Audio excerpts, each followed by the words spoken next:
Right. Good afternoon, guys, and thanks for joining us on this panel. So early on at tea break, Chloe had actually asked the audience to take a short poll on the question, which you think is the most important lever for decarbonization.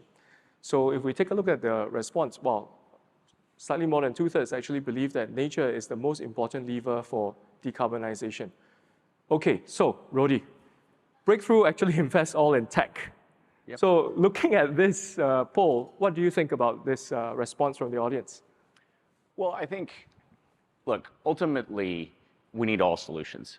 So let's be clear, it's not a race to see whose solution set that they're offering is the most important. We need everybody working on climate change. I mean, for us, the way we think about it is what is it that we can uniquely offer the world to try to help get to a decarbonized state. For us, our founder, Bill Gates, is a technocrat, and so we are built, of course, in his image, and we believe in the need for radical breakthrough technology solutions, and that's the thing that we can offer to the set of solutions that the world can hopefully utilize. So I think really the way we think about it is people ought to pursue and offer the things that they're excellent at, and we constructed our team to be excellent at finding really true breakthrough technologies that can radically mitigate emissions while enabling people to enjoy all of the conveniences that we have in a modern lifestyle.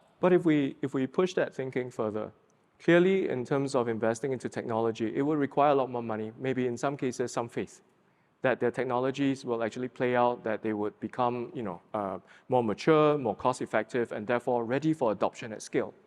So what kind of frameworks do you have in Breakthrough to actually maximize your chances of success in identifying truly breakthrough solutions? Yeah, I think you're talking fundamentally about how do you thoughtfully take on and appropriately take on risk. Yeah. Right? And it's absolutely the case that this long duration, if you were going to try to decarbonize steel, take a commodity product like cement and try to make it in a greenhouse gas-free way. Those are super hard problems. Something like fusion, which everybody will say, oh wow, that's a dream that's always 10 years away. But if you then think about, gosh, electricity capacity is something like 6 terawatts today, and if you wanted everybody to have the opportunity to enjoy the lifestyle that wealthy nations and people enjoy, you need to about triple that. How do you do that? And so what we did was we said, look, we have to be very risk aware, and we have to build our expertise to be able to underwrite technical risk.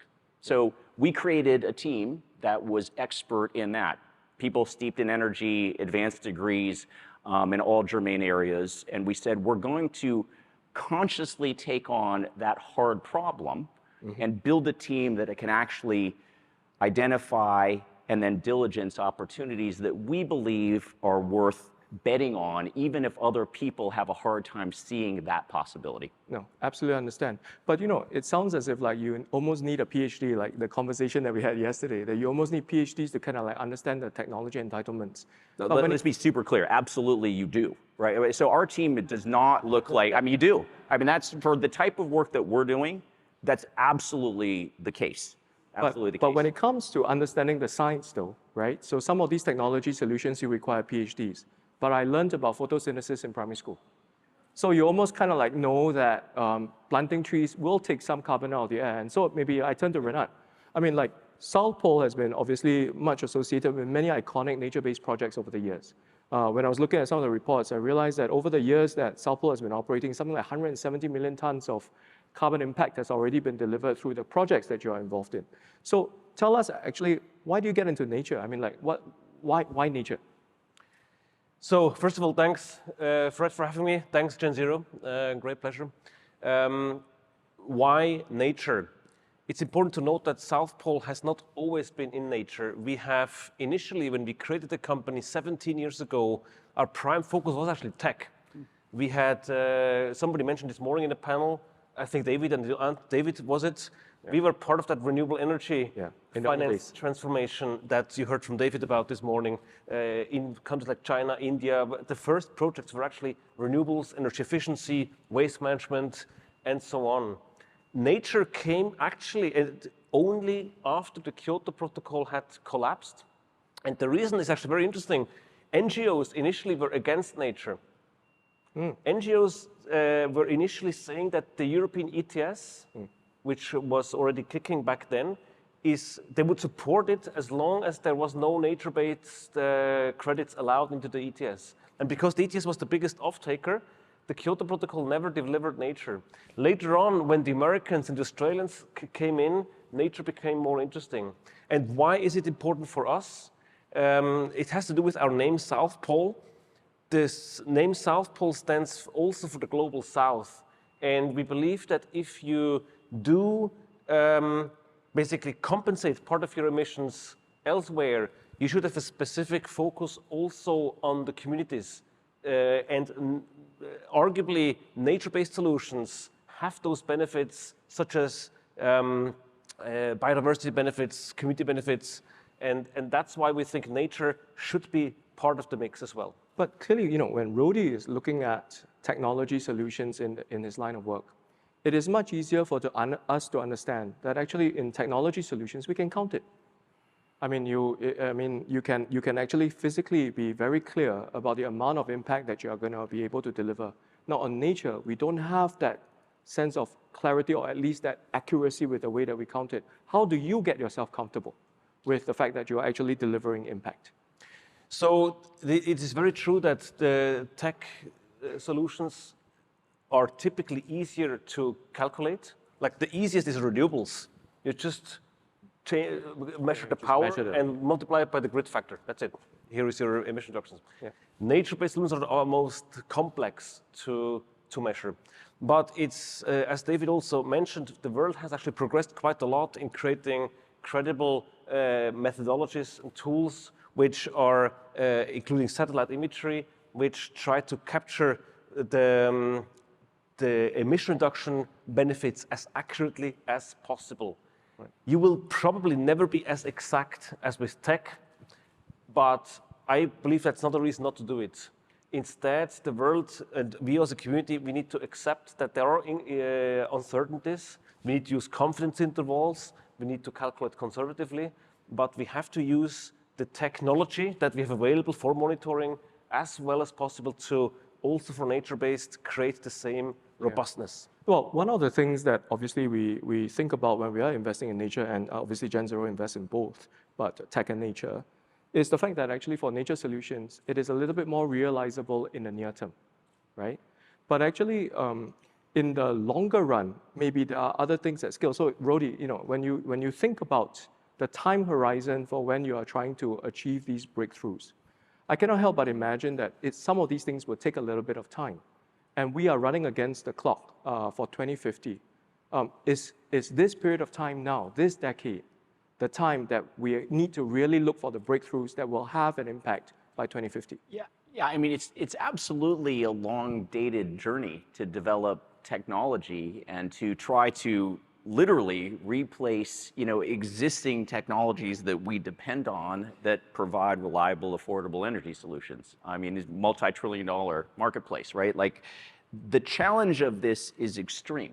Like, everybody should, I think, appreciate that. We all want results now, and we need to be taking advantage of things, to set us up for success. But there's a investment period that's required to actually bring new technologies into the marketplace, test them, demonstrate that they work, and then gather others in to actually deploy them at scale. So yeah, I mean, unfortunately, like, we have all sorts of things that people get interested in and say, oh, we got, kind of a solution here. And the truth is that you need patience to do this. Now, I heard something in this conference where somebody, I'm paraphrasing, that, somebody said, like, we have to be kind of impatiently patient.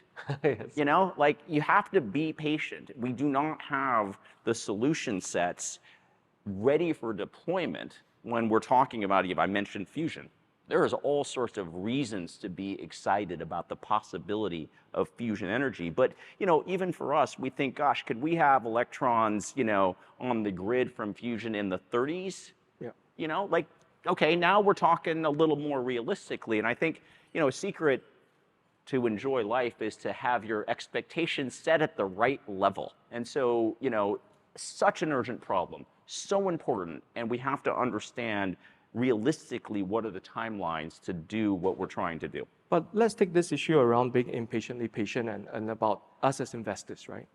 So, you know, many of the investments that are being done on technology solutions are coming through funds. And funds are not structured to be permanent capital in the main.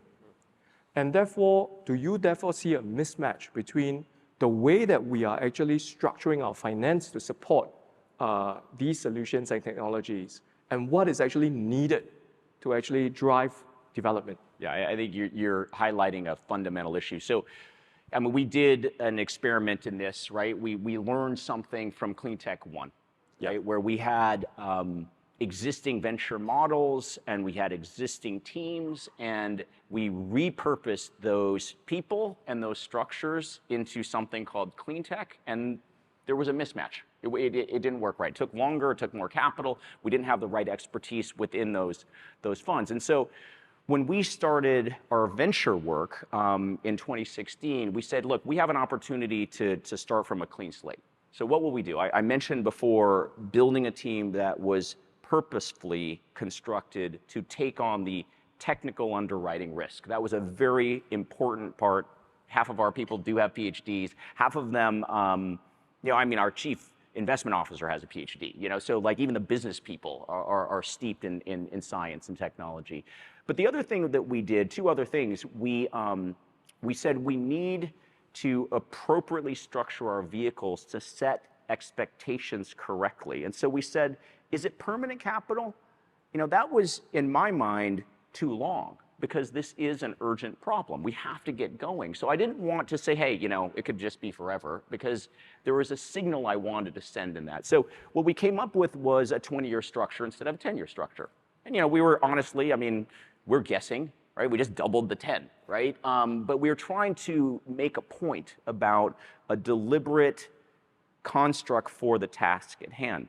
The other thing that we did that was very deliberate was we got what we like to call right fit investors. And so for our first two venture funds, we've raised a little over $2 billion for these activities, have a portfolio of about 110 companies. But we deliberately only raise capital from ultra high net worth individuals. So Bill Gates, of course, is our founder. He's the largest investor. And we had a group of other like-minded business leaders that were able to take on the risk, had the resources to be able to be patient with these investments. And so that's what we did. Right.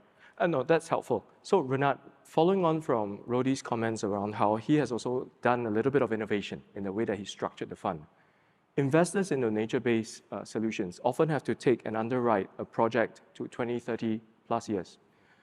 Even some of the reforestation projects that we do sometimes don't yield any cash flows for 5 to 7 years before they come through. So what kind of investors are you seeing that will be prepared to deploy capital on such long projects, especially on risks in nature that could be sometimes difficult to understand? So I think at this point, it's very important to make one thing clear. Investing is not donating. Investing is actually something very simple. It's more or less, simplistically speaking, it's three factors decide whether an investment is flowing or not flowing. It's return, risk, and scale. If these three are meeting your benchmarks, money is flowing. Not meeting, money is not flowing.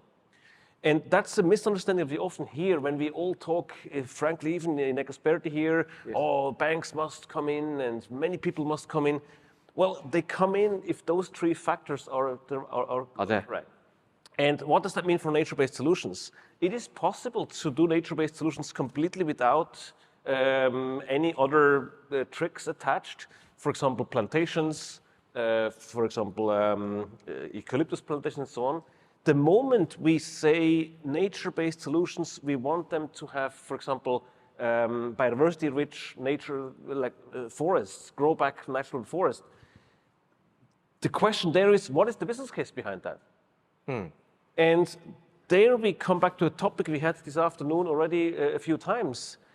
Somebody must somehow be willing to pay for the externality.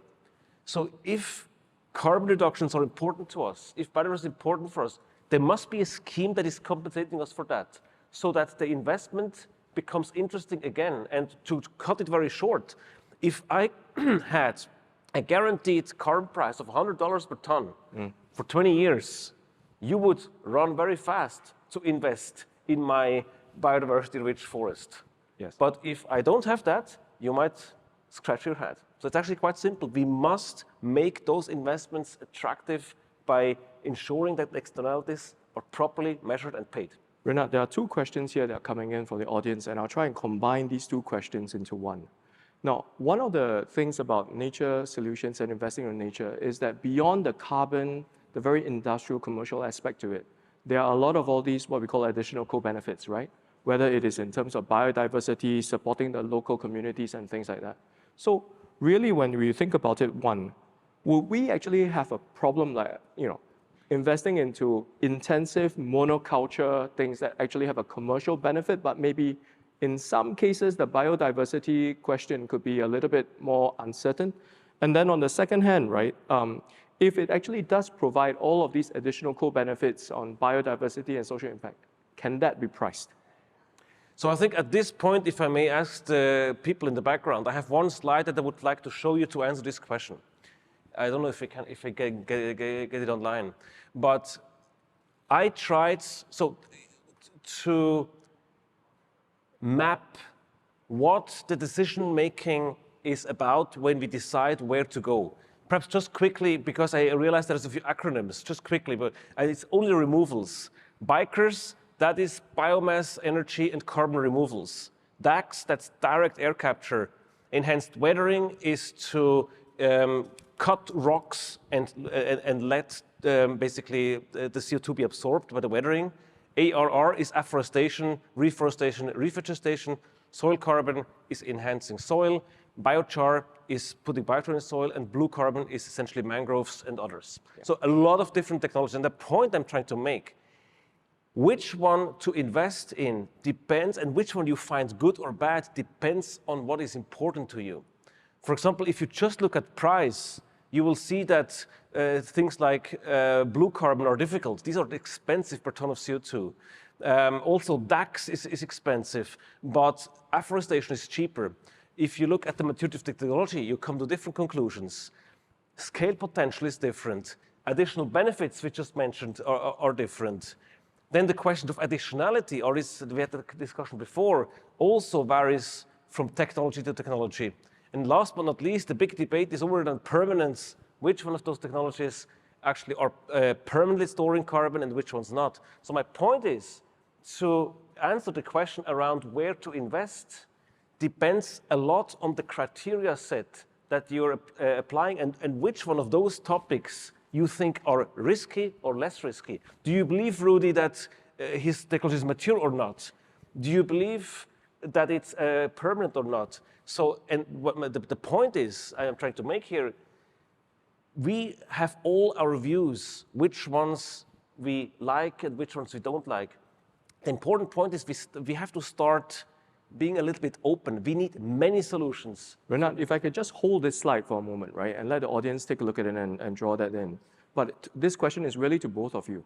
Can all of these elements of what makes quality or the way that we analyze and parameterize the way we invest, can all of these things be priced and priced accurately? So take, for example, additional benefits. Can biodiversity be priced? I mean, if we are distilling everything down to one common metric on carbon, we can price it. But if you start talking about biodiversity, how many jobs that's created, how do you price? So perhaps just quickly to start, I'm very sure Rodi is pricing everything because he's an investor. He will look at the price, he will look at the maturity, he will look at the scale potential, he will look at the additionality risk, the permanence risk, and the additional benefits can come in. For example, if Rodi has a technology that removes carbon, and I have a fund which is guaranteeing $300 a ton or 500, the likelihood that you will invest is much higher than if nobody has that.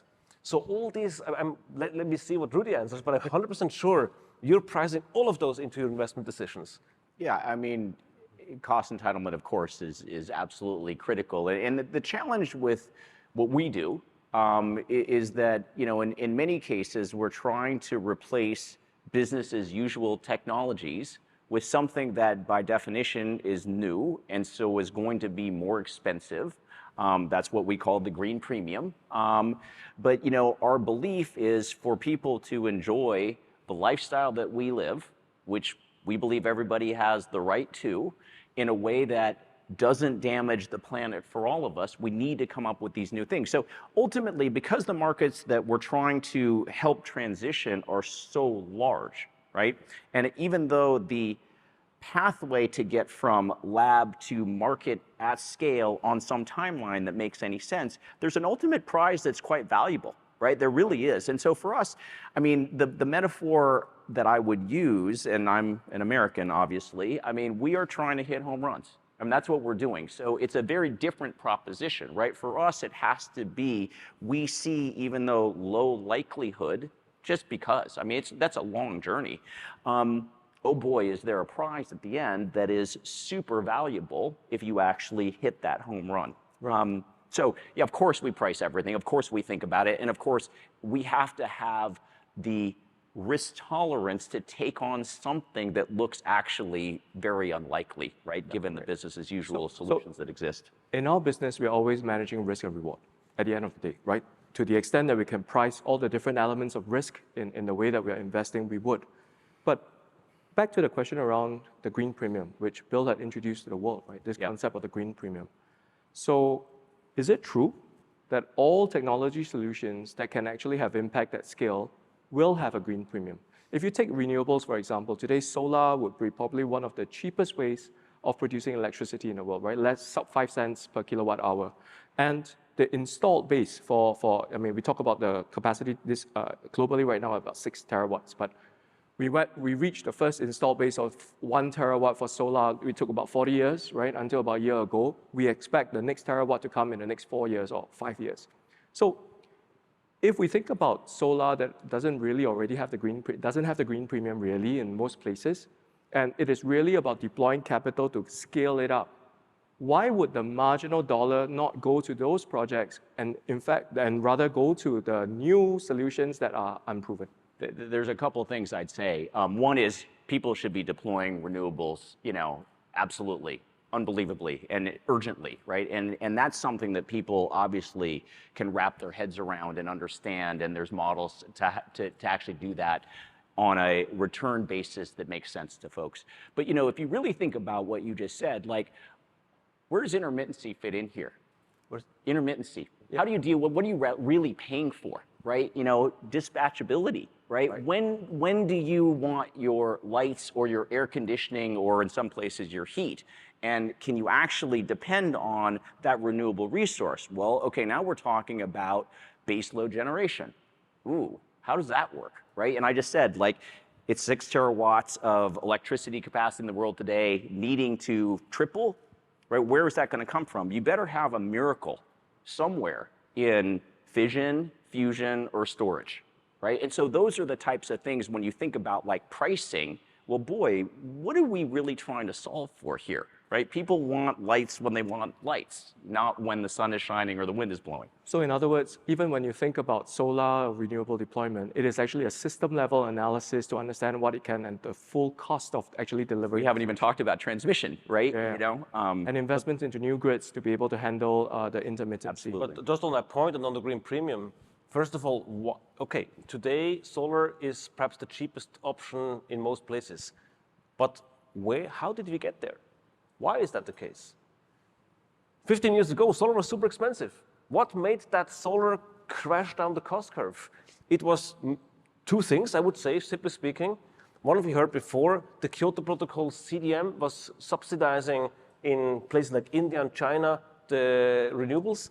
And then in Germany, they had a green feed-in tariff, which the German ratepayer actually paid for it. And that actually allowed other countries, for example China, to ramp up their solar PV production, and it drove down the cost curve. And now the next thing that is going to be driven down the cost curve is battery storage. If we continue to see battery prices falling like this, that other problem you mentioned might be solved as well. So my point is, if we allow to nature-based solutions, the hope is, of course, that with a green premium, we could, for example, subsidize farmers who start regenerative farming. So we subsidize them at the beginning until the majority realizes that this way of farming is the commercially most attractive one. At that moment, we don't need the green premium anymore because everybody's doing it for pure commercial interest. So the point is green premiums can be really essential to speed up the transition and to push a technology or an approach down the cost curve. Well, I think that is a view that we share because we do think about using the carbon markets and carbon finance as a way of being able to crowd in financing, whether it's in tech or in nature, to be able to drive cost curves down. So if we think about some of the complexity of system-level thinking, like what Rodi was mentioning on renewables, actually there's also system-level thinking required in nature. So as we are implementing nature projects, Renat, it's tricky. You're dealing with multiple issues around the land use, you're talking about land rights, local communities, and many other factors. Can you share with the audience a little bit around the different kinds of complex considerations that you have when you're developing nature projects, obviously beyond just price and carbon? So I think it's true, nature-based projects are the most complex of all I've seen. And for the reason you just mentioned. People sometimes think that nature-based solutions is just planting a few trees. That is wrong. Simple reason, there is a reason why there's no tree there. Nature would have planted a tree itself. So just planting a tree has a very high likelihood that the tree is going to be removed again. So actually the nature-based solution starts with the question, why is there no tree there? How could I change the root cause for there to be a tree? That has economic implications. The question is, how do people make money here? Incentives. What is the business models here? Who owns the land? What does the government say? And all those questions. So you have to, if you really want to protect nature, you have to actually forget about the nature in the first place. You have to purely think about socio-economic systems and find out how can I twist the root cause for nature not to grow back the way it should. So just a quick one. What is the percentage of projects that you have in South Pole that is actually focused on nature? Headcount-wise, it's actually quite small. We have only, if you count count-wise, it's perhaps 15% or so. But they're all much bigger than the tech projects. Because if you engage in a nature project, it has to be big to warrant all your massive efforts. One single RED+ project takes hundreds of thousands of dollars every year just for satellite monitoring and just for all these underground measurements. So to run a proper nature project, it's very expensive. And that's why these have to be bigger as a tendency. So given this complexity, sometimes as investors, we think about also the efficiency with which we deploy capital. And technology, obviously, is a lot easier to, even at an early stage, write big checks. But let's talk a little bit around an area of technology that has garnered some attention more recently, direct air capture. So we are thinking about how we can actually take carbon out of the atmosphere, obviously, because you want to stop putting things in there, but you have got to be able to take things out. What is your view on direct air capture? Is it something that Breakthrough considers? Oh, absolutely. I mean, Breakthrough is taking on every hard problem that has a technical possibility. And so we have, I think, 4 direct air capture investments in the portfolio. And yeah, I mean, these things look super difficult, right? To actually achieve cost adjust or cost entitlement that is affordable and could be actually deployed at scale. Of course, depending on, kind of externality pricing, maybe that changes. But, there is very encouraging things that we see in terms of people actually delivering and starting to build out projects. Bill has been investing in all radical kind of technology ideas for quite a long time. And so has, personally, outside of Breakthrough Energy, a direct air capture company that is seeming to make very good progress and is in partnership with industry that's trying to deploy it. So absolutely, we're built for that type of forward-thinking risk-taking. But Tom yesterday, I think in one slide that he showed was kind of interesting. So this new large project that Oxy is doing. Yeah, that's the one I'm referring to. That's the one that we were talking about also earlier today. And he was saying that the amount of impact that will create, at least over the next few years, will be equivalent to about 200 beavers. Now, although I heard that comment. Yeah, I heard that comment. But be that as it may, it may not be about the fact that it's 200 beavers, 200 elephants, or 1,000 hectares of trees. Yeah. But the broader point behind, I think, what Tom is saying is really that you can also create that same level of impact through nature and probably at a lower cost. Now, the question is there actually a scope? Once, of course, at $1,000 per ton, maybe you can't scale. Sub $100 per ton, you start to get into the money. And at that point in time, what do you think would be the business case if you are talking to a corporate and saying, hey, buddy, instead of growing some trees, maybe you ought to think about some direct air capture thing once it gets into the money, like sub $100 per ton? Yeah, I mean, you are talking about sort of marginal dollar allocation, right? If you have a limited set of resources, what are you going to spend your money on? I mean, I think fundamentally that is something that obviously every capital allocator has to consider for their unique circumstances. That's why I talk about right fit. I'm not going to urge people to do something that's outside of their own risk tolerance and parameters. What I will say is that we are built specifically to take on those risks, to try to crack those codes, so that if we need that, it's a part of the solution set. If we're not investing in those things and pushing that forward now, we can get to some spot where we really wish we had, and if we hadn't done it, it would be too late. Right. So just to Ivy's question there, therefore, do you think that actually tech removal projects of the sort like direct air capture is a little bit more suited for philanthropists, generally speaking? Because removal projects today... Yeah, I mean, you're really... that's an interesting question. Yeah, you've got to think again about, like, philanthropy is not ultimately a scalable proposition, right? That's a super, super rare resource. So, for us, I mean, I actually do have, I mean, Bill is a great philanthropist, right? Yes. But, from a breakthrough energy perspective, he is deploying super risk-tolerant capital, right? And that's why we focused on ultra-high net worth individuals initially as our sources of capital, because it was people that could say, is this philanthropy or is it like very high risk for-profit activity? It's that.